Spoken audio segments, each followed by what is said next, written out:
تھا، گھر والے رو رہے تھے اور آپ مسکرا رہے تھے۔ گھر والوں نے دیکھا کہ آپ مسکرا رہے ہیں تو وہ پوچھتے ہیں کہ آپ جدا ہو جائیں گے اور مسکرا رہے ہیں؟ تب جانتے ہو حضرت بلال نے کیا کہا؟ تم اس لیے رو رہے ہو کہ میں جدا ہو جاؤں گا، اور میں اس لیے کہہ رہا ہوں کہ تم مبارکباد دو کہ میں کب سے اپنے آقا سے بچھڑا ہوں، آج موت آئے گی، رات میں ملاقات ہو جائے گی۔ تو وہ دیوانے تھے اور ایک ہم دیوانے ہیں، جب ہمارا دل کہتا ہے تو مچلتا ہے، اور جب طبیعت کہتی ہے تو گھروں سے اس محفلوں میں آتے ہیں، اور جب دل اور طبیعت دونوں آپ کے کنٹرول سے باہر ہو تو پھر اس کا یہ کہہ لیا جائے کہ پھر اس کو چھوڑ دو اللہ کے حوالے، اور پھر اس کو اللہ کی پناہ میں اس دل کو دے دیا کرو۔ بہرحال آئیے ہم رات مل کر نہایت ہی ادب و احترام کے ساتھ بارگاہ رسالت ماہ صلی اللہ علیہ وسلم میں درود پاک کا نظرانہ پیش کریں۔ مولا صلی وسلم دائما ابدا علی حبیبی کا خیر الخلق کلہم۔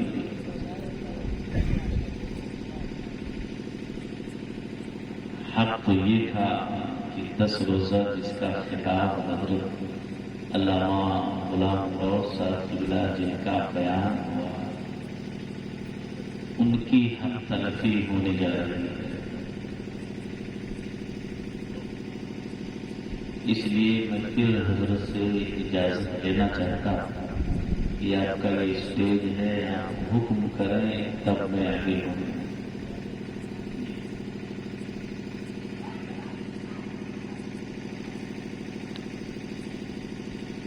ہم دیوانے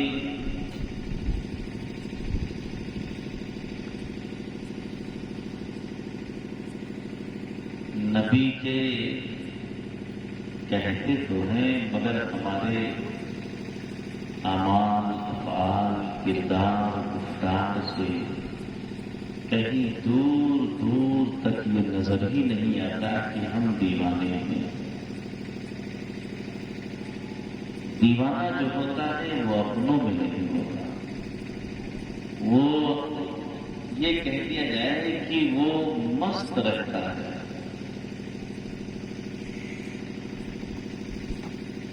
انور مسعود ایک بہت ہی مزاحیہ شاعر تھے، مگر انہوں نے جب سرکار کی تاریخ میں اشعار لکھے تو انہوں نے قلب توڑ دیا، کہا ان کا نام لبوں پر آئے، میٹھا میٹھا منہ ہو جائے۔ ان کا نام لبوں پر آئے، میٹھا میٹھا بولیے منہ ہو جائے۔ ان کے بول بہاروں جیسے اور اسرار ستاروں جیسے، جب بارش ہوتی ہے تو ہر طرف بہار آ جاتی ہے، تو نبی جب بولتے ہیں تو ایسا لگتا ہے کہ یہ کہہ لیا جائے کہ پسمردہ دل وہ خوشحال ہو جائے۔ ان کے بول بہاروں جیسے اور اسرار ستاروں جیسے۔ ارے بھائی آقا کی حدیث دیکھیں، میرے آقا فرماتے ہیں اصحابی کالنجوم فبأیہم اقتدیتم اہتدیتم۔ میرے تمام صحابہ بدر انصاف کے ستارے ہیں، جو جس کی اتباع کرے اللہ اسے جنت عطا کرے۔ تو ان کے بول بہاروں جیسے اور اصحاب ستاروں جیسے، ان سا پیارا اور نہ کوئی، ان سے بچھڑ کر لکڑی روئی۔ ان سا پیارا اور نہ کوئی، ان سے بچھڑ کر لکڑی روئی۔ وہ جب سیر کو جانا کرتے، سر پر بادل سایہ کرتے، ان کا نام لبوں پر آئے، میٹھا میٹھا منہ ہو جائے۔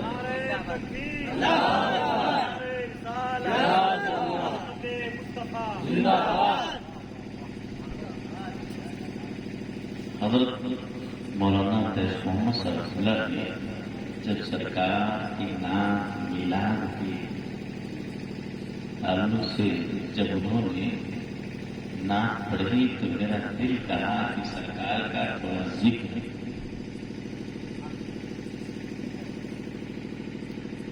میرے آقا کا انتظار کس کو نہیں تھا؟ کون تھا جس کو میرے آقا کا انتظار تھا؟ آدم سے لے کر عیسیٰ علیہ السلام تک۔ آدم علیہ السلام نے تو دعا کی کہ پروردگار آنکھیں بوڑھی ہو گئی ہیں، بھیج دے اس نبی کو جس کو میری ذریت میں پیدا کرنا۔ حضرت عیسیٰ علیہ السلام نے تو یہ کہا، لوگوں میں تو جا رہا ہوں مگر اس آخری نبی کے بارے میں بتا رہا ہوں کہ ان کا نام احمد ہوگا۔ ایک حواری کہتے ہیں چاہنے والے کو، ایک حواری جو حضرت عیسیٰ علیہ السلام سے محبت کرتا ہے اس کو حواری کہا جاتا ہے۔ ایک حواری جو آپ کے قریب بیٹھا تھا، اس نے کہا کہ حضور جن کا آپ ذکر کر رہے ہیں، جس نبی کا آپ تذکرہ کر رہے ہیں، کیا وہ نبی آپ سے بھی افضل ہوں گے؟ حضرت عیسیٰ کا جواب سنو، روح خوش ہو جائے گی۔ حضرت عیسیٰ علیہ السلام فرماتے ہیں، تم اس آخری نبی کی فضیلت کی بات کرتے ہو، افضلیت کی بات کرتے ہو؟ اگر اس آخری نبی کے نالین کا تسمہ کھولنے کے لیے ابن مریم کو مل جائے تو ان کے لیے سعادت کی بات کرتے ہیں۔ نالین کہتے ہیں جوتے کو، جوتے میں جو فیتا لگا رہتا ہے اسی کو تسمہ کہتے ہیں۔ تو حضرت عیسیٰ نے کیا کہا کہ اگر اس نبی کے نالین فضیلت کی بات کرتے ہو کہ ہم سے افضل ہے کہ نہیں ہے، اس نبی کی فضیلت کا کیا کہنا اگر ان کے نالین کا تسمہ کھولنے کے لیے ابن مریم کو مل جائے تو یہ میرے لیے فخر کی بات ہے۔ آپ اندازہ لگائیں تو اس نبی کی فضیلت کا کیا کہنا، آپ اندازہ لگائیں۔ یہ میرے آقا مولا صلی اللہ علیہ وسلم کا مقام ہے۔ اب بتائیے یہاں پر جتنے لوگ بیٹھے ہو گوڑی والے، یہ بتاؤ ہر نبی کی خواہش تھی، نہ جانے کتنے لوگوں کی تمنا تھی یہ اللہ کو اپنے آخری محبوب کی امت میں پیدا کرنا۔ مگر گوڑی والوں بتاؤ، کیا آپ نے کبھی دعا کی؟ کیا ہمارے باپ داداؤں نے کبھی کوئی آرزو کی؟ کیا ہمارے جانتے ہو آبا اجداد نے کبھی دعا کی اس آخری امت نبی کی امت میں پیدا ہونے کے لیے؟ ہم نے کوئی دعا نہیں کی تھی۔ یہ اس رب کا کرم ہے کہ اپنا محبوب عطا کر دیا۔ جانتے ہو ہمارے گھروں میں ہوتا کیا ہے، جب بچہ پیدا ہوتا ہے تو محلے کے امام کو آپ بلا کے لاتے ہیں، آپ کے داہنے کان میں وہ اذان دے دیتا ہے اور بائیں کان میں وہ اقامت کہہ دیتا ہے۔ اس کا مطلب آپ کبھی سمجھتے ہیں کیا ہے اس کا مطلب؟ اس کا مطلب یہ وہ خوشخبری دیتا ہے کہ مبارک ہو تو نبی کا غلام بن کر پیدا ہوا۔ اس کا مطلب یہ ہوتا ہے۔ بہرحال حضرت علامہ غلام بہت صاحب نے انہوں نے اپنا وقت جو مجھے دیا، اس لیے یہ سرکار کا ذکر برکتن تبرکن میں نے اس لیے ذکر کر دیا۔ کبھی موقع ملے گا تو انشاءاللہ اس پر تفصیلی گفتگو ہوگی۔ برائیے پھر سے ایک مرتبہ درود پاک پڑھیں۔ مولا صلی وسلم دائما ابدا علی حبیبی کا خیر الخلق کلہم۔ اب آپ بتائیے کہ کتنے دن تک آپ یہاں بیٹھ سکتے ہیں کہ جب آپ کا دل اور دماغ دونوں حاصل ہو۔ اس لیے میں کہہ رہا ہوں کہ بعد میں آپ یہ نہ سوچیں کہ تقریر لمبی ہو گئی اور بعد میں یہ نہ کہیں کہ تقریر بہت مختصر ہو گئی، اس لیے کہ میں گھڑی لگا کے نہیں آتا، میں گھڑی پہننے کا آدمی نہیں ہوں، مگر یہ ہے کہ جب تک آپ دل جمعی کے ساتھ سنیں گے میں سناتا رہوں گا، اس لیے کہ حضرت مولانا غلام غوث صاحب نے اعلان کیا جس میں سچائی ہے کہ مابعد کربلا نہ ایک گھنٹے میں اس کو سنایا جا سکتا ہے، نہ ایک مہینے میں اس کو سنایا جا سکتا ہے۔ بہرحال اس لیے میں نے کہا کہ جو ہمارے علماء سے جانتے ہو ان سے میراث میں ہم تک پہنچی ہے، جو ہم جانتے ہیں اسی کو ہم گھنٹوں میں، ایک گھنٹے میں بھی سنا سکتے ہیں اور 2-4 گھنٹہ بھی لگ سکتا ہے۔ اس لیے ہم پوچھنا چاہتے ہیں، آپ 1-1.5 گھنٹہ 2 گھنٹہ بیٹھ سکتے ہیں، اس میں کوئی شبہ نہیں ہے، بس بیٹھ سکتے ماشاء اللہ۔ تو میں بھی سنانے سے پیچھے ہٹوں گا نہیں، مرتبہ محبت کے ساتھ رو دیتا ہوں۔ مولا صلی وسلم دائما ابدا علی حبیبی کا خیر الخلق کلہم، منقبت کے چند اشعار سماعت فرمائیں۔ یہ عزم شہ کر بلا اللہ اللہ، یہ عزم شہ کر بلا اللہ اللہ، یہ عزم شہ کر بلا اللہ اللہ، عوض ہاتھ کے سر دیا اللہ اللہ، عوض ہاتھ کے سر دیا اللہ اللہ،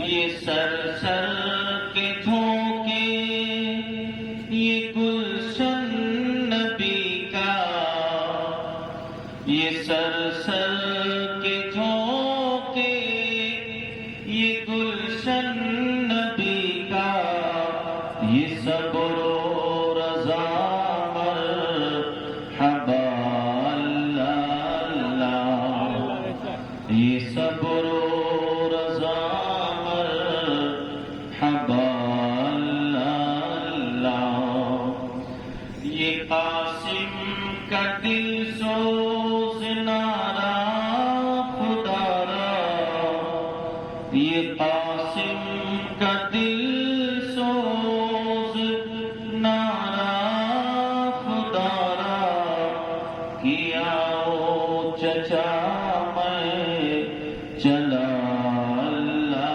اللہ، کیا او چچا میں چلا اللہ اللہ، یہ اکبر کی چڑھتی جوانی الہی، یہ اکبر کی چڑھتی جوانی الہی، یہ اصغر کا ننھا گلا اللہ اللہ، یہ اصغر کا ننھا گلا اللہ اللہ،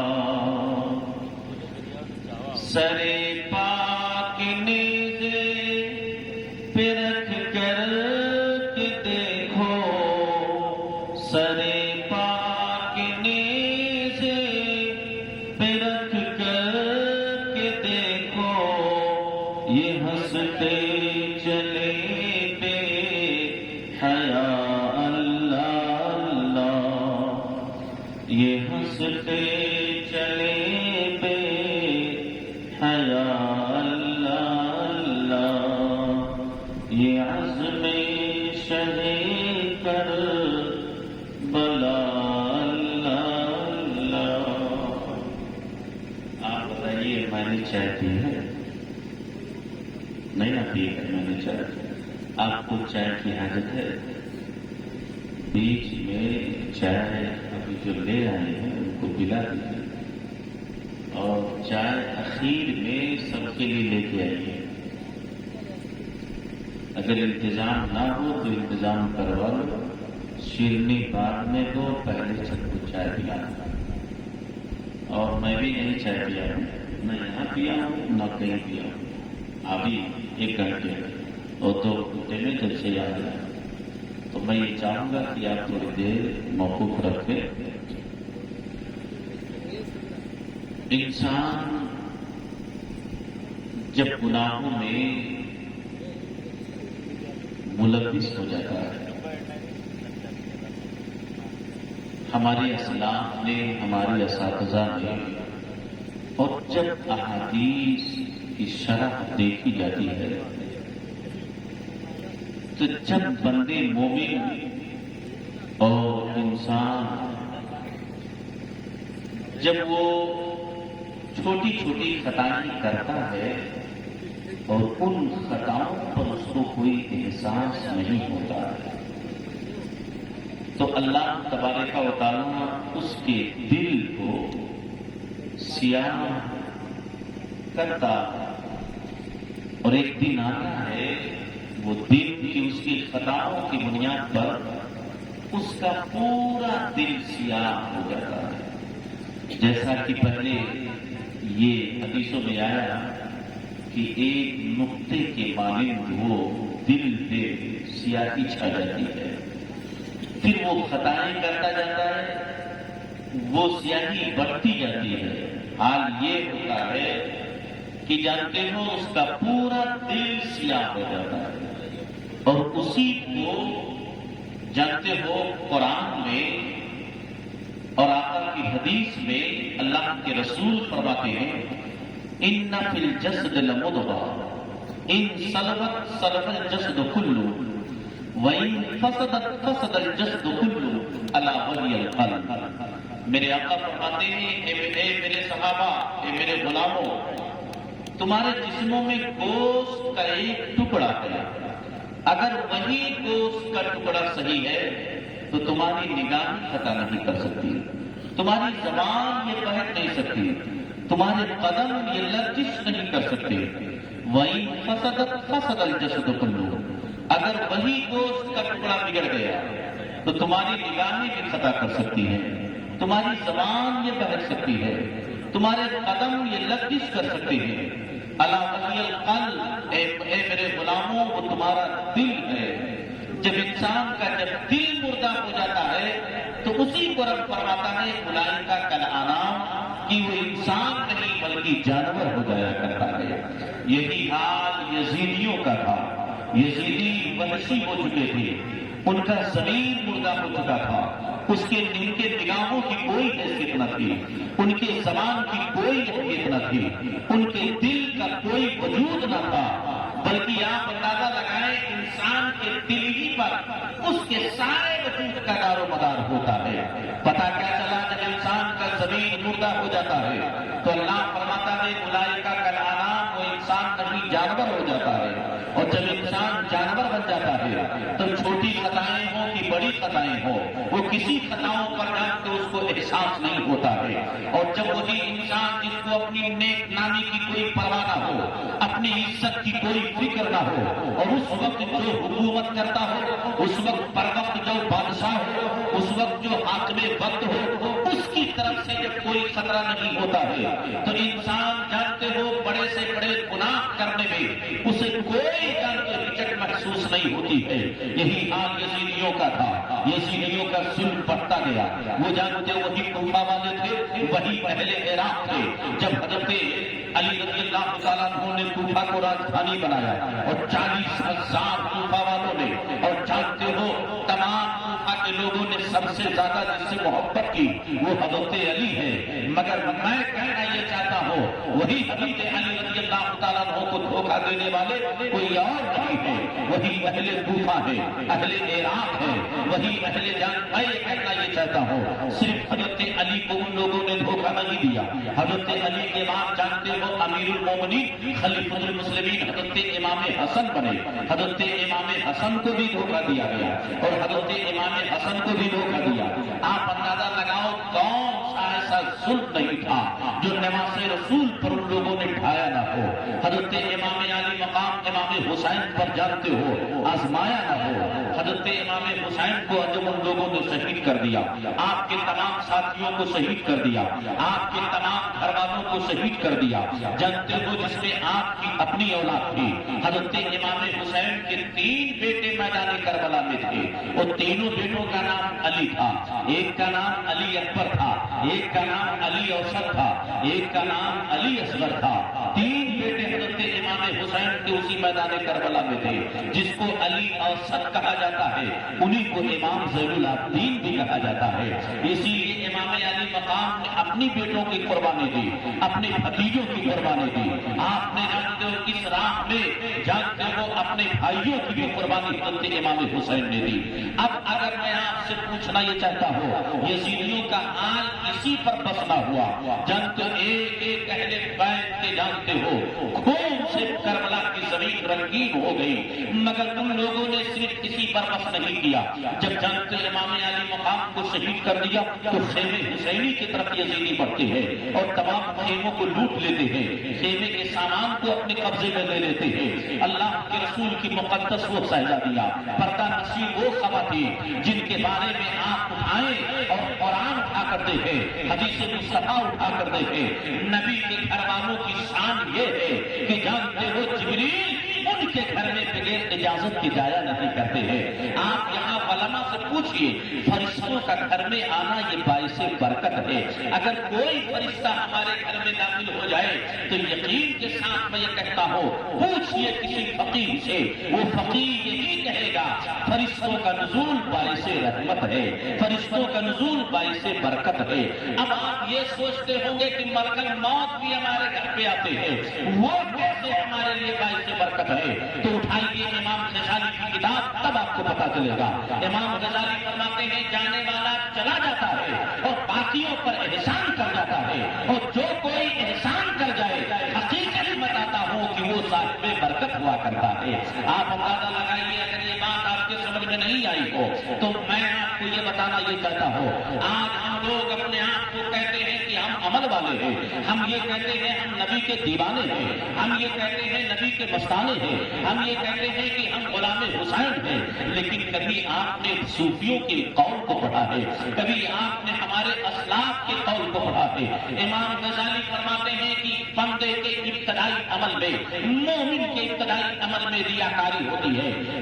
مثال کے طور پر میں آپ کو بتاؤں، اس کا احساس آپ کو کرنا ہوگا، جب کوئی شروع کر دیتا ہے نماز کی ابتدا کر دیتا ہے، وہ جانتے 5 وقت پڑھنا شروع کر دیتا ہے، تو جانتے اس کا مقصد رضائے الہی نہیں ہوتا ہے، اس کا مقصد ہوتا ہے کہ اب تک جن لوگوں کو پتا نہیں تھا کہ میں نماز نہیں پڑھتا تھا، سب سے پہلے لوگوں کو پتا چل جائے کہ میں نماز پڑھنے لگا ہوں، تو جب وہ نماز اپنے پڑھنے کو بتاتا ہے تو اس کو عبادت کہا جاتا ہے؟ نہیں، امام غزالی فرماتے ہیں عبادت وہ بنتی کب ہے؟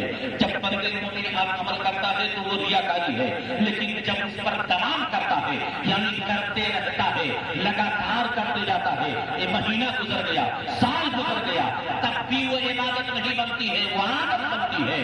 امام غزالی سے پوچھا گیا وہ عبادت کب بنتی ہے؟ امام غزالی فرماتے ہیں جب اس عمل سے عشق ہو جائے تب وہ عبادت بنا کرتی ہے۔ اس لیے میں کہتا ہوں حسینی ہو تو خدا کی قسم کھا کے یہ کہتا ہوں، اس طرح کی محفلیں سجا کر حسین کا عشق کبھی نہیں پا سکتے ہو جب تک کہ تم حسین کے عاشق نہیں بنو گے، اس وقت تک تمہارا یہ عمل قبول نہیں ہوگا۔ اس لیے میں آپ کو یہ بات اگر سمجھ میں آ گئی ہو تو میں آپ کو یہی کہنا چاہتا تھا کہ حضرت امام علی مقام، حضرت پردہ نشین خواتین جو رسول اللہ کی مقدس شہزادیاں تھیں، ان کے سروں سے ظالموں نے دوپٹے کو چھین لیا تھا۔ تمام پردہ نشین خواتین میں حضرت زینب باہمت اور جانتے تھی، جتنی وہ ہمت والی تھی، جتنی ان کا جانتے دماغ کام کرتا تھا۔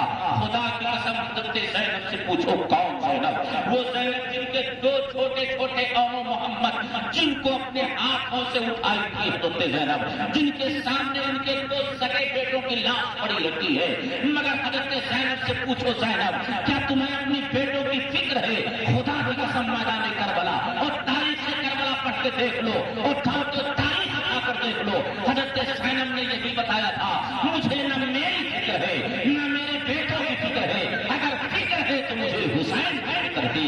اس لیے میں کہنا یہ چاہتا ہوں اگر آپ دیکھنا چاہتے ہو حضرت زینب کو تو جنگ کے لٹے ہوئے قافلے کو جب ظالموں نے لوٹ لیا، جنگ حسینی قافلے کو جب ظالموں نے لوٹا تو جنگ عمرو بن سعد جو جہنمی تھا، عمرو بن سعد جنگ جو بدبخت نے اپنا وہاں رکنے کا پلان بنا لیتا ہے اور یہ حسینی قافلے کو جنگ ہو اونٹوں پر اور یہاں پر رفتے سفر باندھنے کا حکم دے دیتا ہے کہ یہاں سے لے جاؤ عبید اللہ ابن زیاد کے دربار میں لے جاؤ حضرت زینب کو اور جانتے ہو پردہ نشین خواتین کو ننگے سر جانتے اونٹنیوں پر اور گھوڑوں پر ایک اونٹنیوں پر تین لوگوں کو ظالموں نے سوار کیا۔ حضرت امام زین العابدین جن کو علی اوسط کہا جاتا ہے، آپ کے ہاتھ میں ہتھکڑیاں تھی، پاؤں میں بیڑیاں تھی، آپ کو اونٹ پر سامانوں کی طرح باندھا جاتا ہے اور باندھنے کے بعد وہاں سے آپ کو یہ حسینی قافلہ کوچ کر دیتا ہے اور جب ظالم جانتے لوگ عبید اللہ ابن زیاد کے پاس جب لے جاتے ہیں اور امام علی مقام امام حسین کے سر مبارک کو عبید اللہ ابن زیاد کے سامنے جب رکھا جاتا ہے کوفہ کے گورنر ہاؤس میں تو عبید اللہ ابن زیاد اپنے ہاتھ میں چھڑی لیتا ہے اور چھڑی لینے کے بعد جانتے ہو حضرت امام حسین کے لمحائے مبارک پر ٹھوکر مارتا ہے، آپ کے دندان مبارک پر ٹھوکر مارتا ہے، وہ جانتے بوسا گاہ مصطفیٰ پر ٹھوکر مارتا ہے۔ ایک صحابی رسول جن کا نام حضرت زید بن ارقم ہے، خدا کی قسم کھا کے کہتا ہو ہم ہیں تو جانتے ہو ہم پر دنیا غالب آ سکتی ہے، میرے جیسا کوئی مومن ہے تو اس پر جانتے ہو خوف دنیا کا غالب آ سکتا ہے، مگر اللہ کے رسول کا صحابی وہ ہوتا ہے اسی جانتے ہو وہ دنیا میں اللہ کے علاوہ کسی سے خوف نہیں کھاتا ہے۔ اسی لیے تو میں یہ کہنا یہ چاہتا ہوں آج دنیا میں کوئی بڑا سا بڑا ولی کیوں نہ ہو، غوث کیوں نہ ہو، قطب کیوں نہ ہو، ابدال کیوں نہ ہو، افطار کیوں نہ ہو، یہاں تک کہ غوث اعظم کی ذات کیوں نہ ہو، کوئی بھی ایک صحابی کے مقام و مرتبہ کو پہنچ ہی نہیں سکتا ہے۔ اسی لیے حضرت زید بن ارقم نے جب دیکھا کہ عبید اللہ ابن زیاد نے اپنی چھڑی سے جانتے لمحائے مبارک پر ٹھوکر مار رہا ہے، آپ کھڑے ہو کر ارشاد فرماتے ہیں اے ظالم تو چھڑی کو ہٹا لے، خدا کی قسم میں نے پوری آنکھوں سے رسول اللہ کو ان لبوں کو چوستے ہوئے میں نے دیکھا ہے، رسول اللہ کو انہی پیشانی کو بوسا دیتے ہوئے میں نے دیکھا ہے۔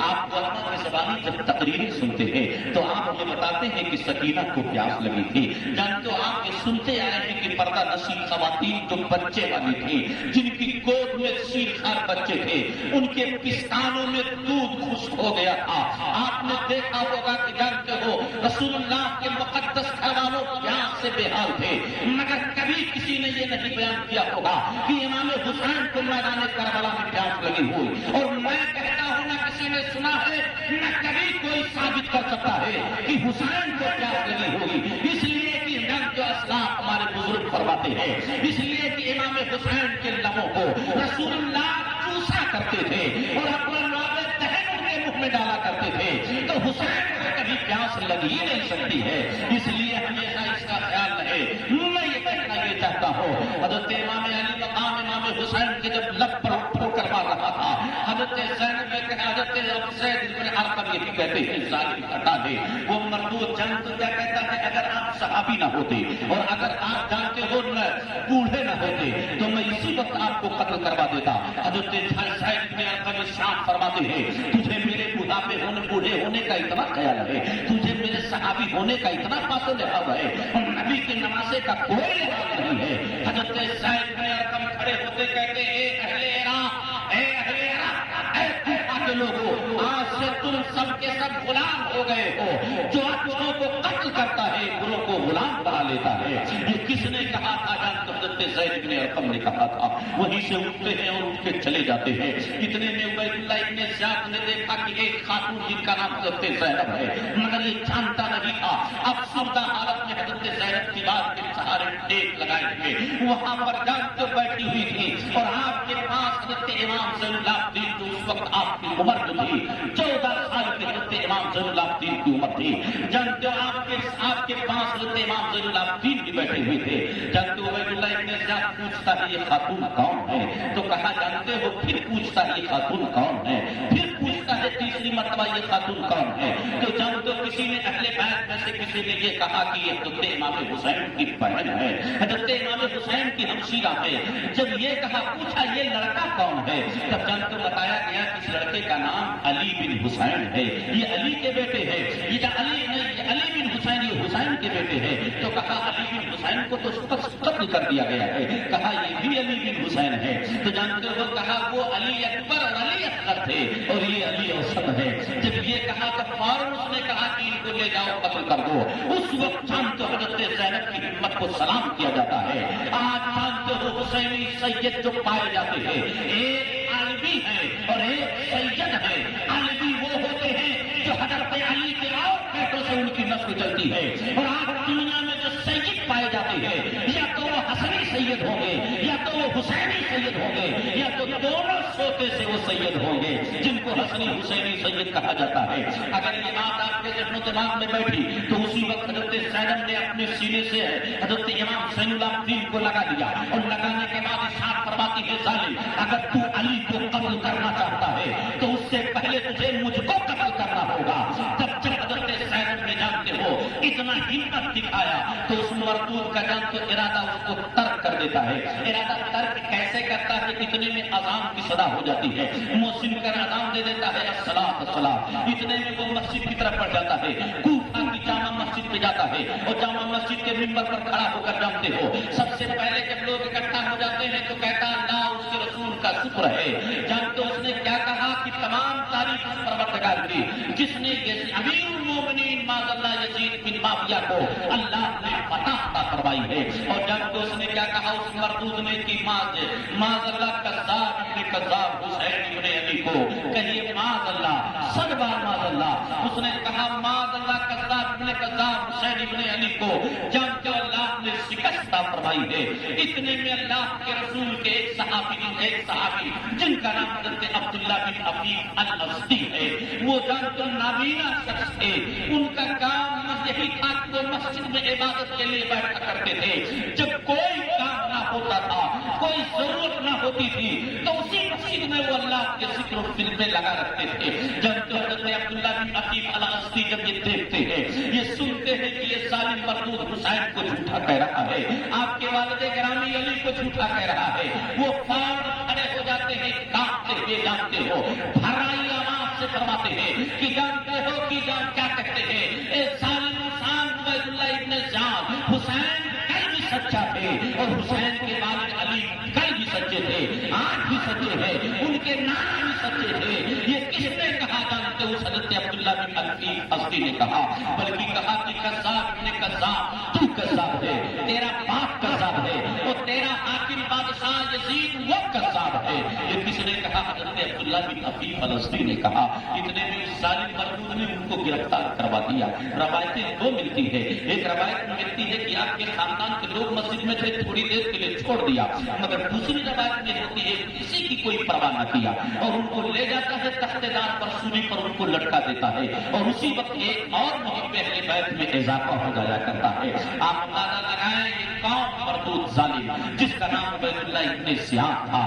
آپ کو میں بتانا چاہتا ہوں عبید اللہ ابن زیاد نے صرف یہی کسی پر بس نہ کیا بلکہ اس نے وہ ننگا ناچ دکھایا، امام علی مقام امام حسین کے سر کو نیزے پہ بلند کروایا اور تمام پردہ نشین خواتین کو پورے کوفہ میں ننگے جانتے ہو ننگے سر گھماتا ہے، اور گھمانے کے بعد جانتے ہو سمت بن جوشن کو اور محبت بن سالبہ کے حوالے جانتے یہ حسینی قافلہ کرتا ہے کہ لے جاؤ دمشق یزید کے دربار میں اور آبادیوں سے لے کر جانا تاکہ کسی کے اندر اتنی ہمت نہ پیدا ہو جو یزید کے خلاف کھڑا ہو سکے۔ یہ کس نے کہا تھا؟ عبید اللہ ابن زیاد نے کہا۔ یہ حسینی قافلہ یزیدیوں کے ساتھ ملتا ہوا، یہ جانتے ہو جب وہاں کوفہ سے نکلتا ہے پہلی منزل پر پہنچتا ہے تو پہلی منزل پر عیسائیوں کی ایک بہت بڑی خانقاہ تھی جس کو گرجا گھر عبادت خانہ کہا جاتا ہے۔ مسلمانوں کے عبادت خانے کو مسجد کہتے ہیں اور ایسے ہی عیسائیوں کے عبادت خانے کو جانتے ہو گرجا گھر کہا جاتا ہے۔ یہ بہت بڑی خانقاہ کی ایک پادری تھی، اس پادری جانتے اپنی خانقاہ سے دیکھتا ہے کہ ایک قافلہ آ رہا ہے اور قافلے کے آگے جانتے سر نیزے پہ بلند ہے،